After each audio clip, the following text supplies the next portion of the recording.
दोस्तों, अब तक आपने देखा कि पल्लवी प्राची को घर जाने के लिए बोल देती है। इसके बाद प्राची घर चली जाती है।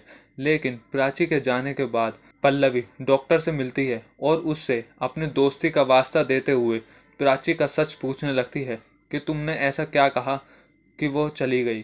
तुमने प्राची का कौन सा सच छुपा रखा है।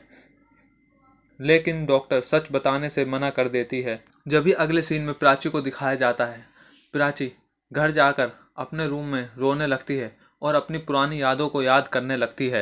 रोते रोते वह अपनी कबर्ड के पास जाती है और रणवीर की फ़ोटो लेकर उससे देखकर रणवीर की फ़ोटो से बात करने लगती है कि जब तुम आओगे मैं तुम्हारा बहुत अच्छे से ख्याल रखूंगी और मैं तुम्हें यह भी बताऊंगी कि तुम्हारा तीसरा सपना पूरा होने वाला है। प्राची कबर्ड में से फ़ोटो निकालने के बाद रोते रोते उसे देखकर बेड पर लेटकर देखने लगती है और बातें करने लगती है। जब भी प्राची को नींद आ जाती है, बात करते करते जब सुबह होती है तो वो सपना देखती है कि वहाँ पल्लवी आकर उसे उठाकर फर्श पर गिरा देती है और ब्लेम लगाती है कि तुमने मेरे बेटों को मार दिया, तुमने मेरे बेटे की जान ले ली।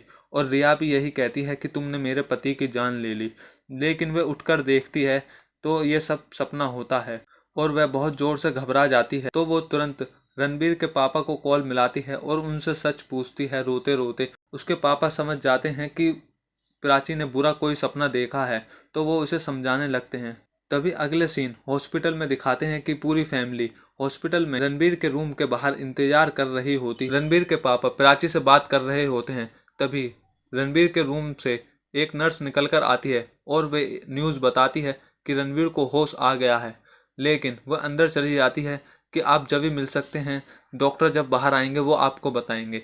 और जब डॉक्टर बाहर आता है तो वो बताता है कि रणबीर को होश तो आ चुका है, लेकिन वो सबसे पहले प्राची से मिलने की डिमांड कर रहा है। यह सुनकर पल्लवी बड़ी हैरान हो जाती है और रिया को प्राची को लेने के लिए भेजती है। लेकिन अगले सीन में दिखाते हैं प्राची की रोते रोते तबीयत खराब होती है और उसे उल्टी होने लगती है। तभी अगले सीन में दिखाते हैं कि रिया प्राची को लेने के लिए जा रही थी। तभी अगले सीन में दिखाते हैं कि प्राची और उसकी बहन दोनों बात करते हैं। दोनों एक दूसरे से काफ़ी अच्छे से बात करते हैं और प्राची बहुत ज़्यादा खुश होती है कि रणवीर को होश आ चुका है।